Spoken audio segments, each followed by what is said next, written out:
Mr. Chair, when I was the OIC... Ano nga, dalawa lang papipilian mo eh. Paiwas ka kagad eh. Do not be a lawyer here.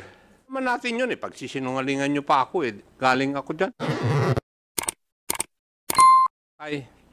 You are a classmate of General Karamat, di po ba?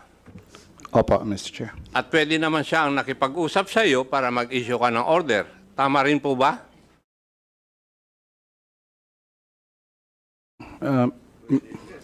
May I ask again for the question, Mr. Chair?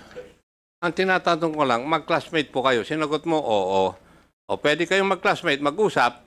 Pwedeng mag-request si General Karamat sa iyo, pakitransfer mo nga itong si Colonel Buyakaw or whoever he is. Di po ba? Pwede yun? Pwede po, Mr. Chair. Pwede. Pero pag tinanong ko yun, kung nangyari, sabi mo, hindi nangyari. Tama? Yes, Mr. Chair. Yes. Now, you are the OIC of DPRM. And as such, you're not the permanent director of that directorial staff.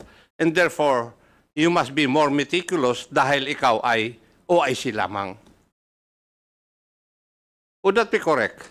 Correct, Mr. Chair. Yes. Pero in this instance, hindi ka naging meticulous. Alam natin na sa PNP, orders are given by higher authorities. Correct si Honorable Busita, verbally and with a document. In this case, sabi mo, may dokumento. Anong sagot mo kay Honorable Busita?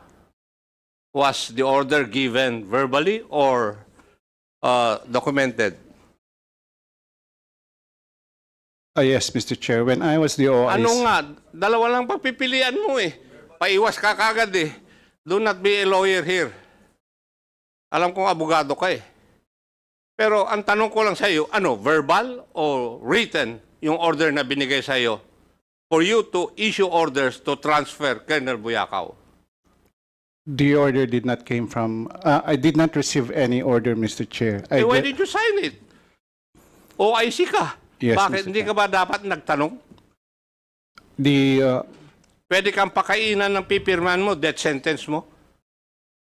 Well, yes, Mr. Chair, I am. Turo sa kanyan, di ba? Sa law school? Yes, Mr. Chair.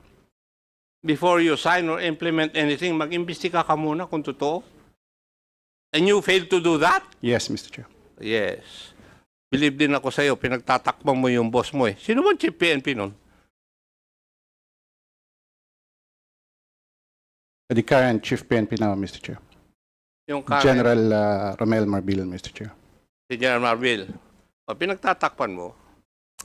Ako naman, no? At tagal natin sa serbisyo, pinagbubula mo pa ako.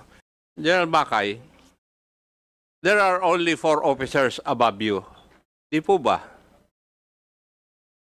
TCDS, huwag kang bubulong-bulong dyan, Karamat. Si TCDS, DCO, DCA, at saka si Chief PNP. Sino kaya doon sa 4 na yun na nagbigay ng order? Sabi mo, hindi ikaw ang binigyan ng order. Siguro yung staff mo ang binigyan ng order. Which I doubt. Kasi pag ikaw ang Chief PNP, yung head of office ang tinatawagan.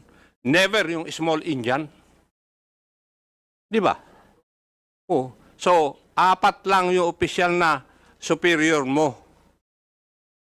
Sino kaya sila sa 4 ang nagbigay ng order sa tao mo? Hindi naman pwede siguro yung TCDS. Label. Hindi siguro yung DCO. Kasi hindi niya domain yun eh. Pwede siguro yung DCA at saka si Chief PNP lang ang kumausap. Di ba? Alam naman natin yun eh. Pagsisinungalingan nyo pa ako eh. Galing ako dyan. General Bakay, please answer. Yes, sir. When I was the OIC, I was also at the same time the Deputy Director. And every orders coming to our office, Mr. Chair, it comes from publication. By the way, the officer in charge is Major Irene Hizon. It's Major Irene Hizon. Major Irene Hizon, Mr. Chair. And all of these orders coming from the publication are orders also coming from the Office of the Chief PNP na dinadaan po siguro kay SEA. So ang flow of these orders, yun po, And unfortunately, during my time, hindi po ako tinatawagan diretso to issue orders. I was the OIC only for about less than a month, Mr. Chair, because nag-retire yung director mismo and hindi pa I was the OIC only for 2 weeks. So hindi ko po na-experience yung ako po tinawagan mismo ni Chief PNP to implement orders. And in this case of the CIDG, nakarating na lang po sa table ko ang memorandum directing the director of CIDG to relieve Colonel Buyakaw.